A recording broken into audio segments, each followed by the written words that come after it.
Alright, how's it going, YouTube? Coming at you guys with a game review. It's been a while since I brought you guys any sort of video. So, here is my review of Batman Arkham City. This game here is a pretty good game. I really enjoyed it. I'm a huge Batman fan. And the game between this, Arkham City and Arkham Asylum, they feel a lot like a comic book or even the animated show that used to be on TV a long time ago when I was a kid. But this game is a huge step up from Arkham Asylum. I liked Arkham Asylum. I played it, beat it, never bought it. I just rented it. But I've been thinking a lot lately about buying Arkham Asylum. But this kicks up shortly after the events of Arkham Asylum. They post up a huge, they put the walls around the old part of Gotham, and they put all the criminals from, I think, some prison. I can't think of the name of it right now, but a prison full of inmates, and they also put in people from Arkham Asylum in there. So you can play in the campaign storyline that you originally get with the game. You can play as both Batman and Catwoman. If you do not buy the game brand new, you're going to have to pay, I think it's like $10 to play as Catwoman. I bought the game brand new, so I got Catwoman. There's a code in it where you can play as Catwoman. I'll show it to you guys. This right here. You get a code to play, and it also comes with an online beta, which is just probably past now, but online beta for Gotham City Imposters. So, between the two play types of Catwoman and Batman, you can tell there's a difference between their fighting style. Batman's a heavy hitter. He goes for the knockouts, where Catwoman is quick and fast, and she can dish out a lot of damage really quick. Whereas Batman, it takes you a little bit more time to take down enemies. Yeah, you're hitting them really hard, but you're also pretty slow.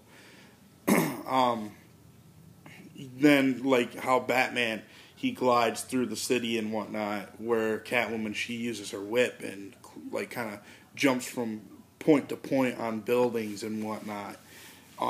But the storyline is very good, very good. Like I said, it feels a lot like a comic book. The story-wise, seems like it just came straight out of the comic books. You've got Harvey Dent, who is the main antagonist for Catwoman, and then the Joker, of course, is the main antagonist for Batman. And once you get to the end of the game, you probably heard about the new DLC, Harley Quinn's Revenge. Harley Quinn's pretty mad at Batman. I'm not going to spoil the ending for anybody, but she's mad at Batman. She's out for revenge, and that's where the new DLC that came out, Harley Quinn's Revenge, where you play as Robin and Batman. And Robin goes into Arkham City because Batman's been missing for 2 days or something like that, and he's going to pick up the trail and find the Batman. And he finds Batman. He's confronted with Harley Quinn and whatnot, and his playing type is very different from Batman. He's not a fast-paced. Well, he is fast-paced, but he's not as quick as Catwoman. But he's not as slow as Batman.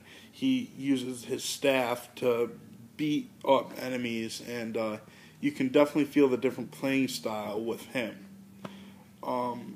So you got those three characters in like a campaign storyline. You also have the Nightwing DLC that came out way back when the game originally came out. The Nightwing, though, and I haven't really played with him very much because I'm not a huge fan of the challenge things, the challenge maps.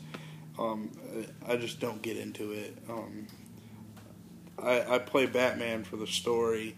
The combat and whatnot's good, but this is more story-driven for me for the Batman than it is for gameplay, combat, and things like that. But not to say that the combat's bad. It's really good. It's easy to get your hands down on it and figure it out pretty quick. It's good combat and whatnot. I'm sure there's plenty of people that like the combat, and I'm just more of a story-based person.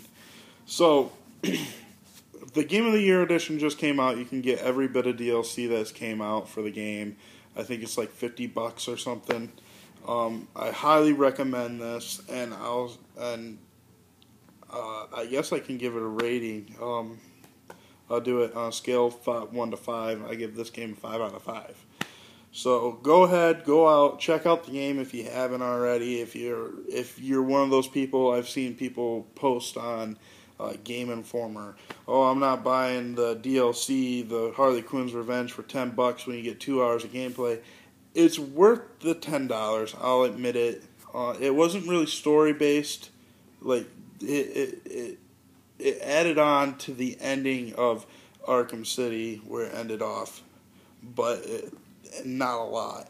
But it's still really cool to play as Robin and go through the Arkham City with Robin, and he's not like the Robin that we've seen before, like the really annoying Robin. This Robin's actually pretty cool. I really like this Robin. So if you guys got $50 to drop on a game, I think it's 50, I'm not sure, go out and buy the Game of the Year edition if you haven't already. If you got $10 laying around, you already have Arkham City, dust all the dust off it, pay $10 for the DLC. I'm sure a lot of you will like it. Alright, so I'll see you guys next time.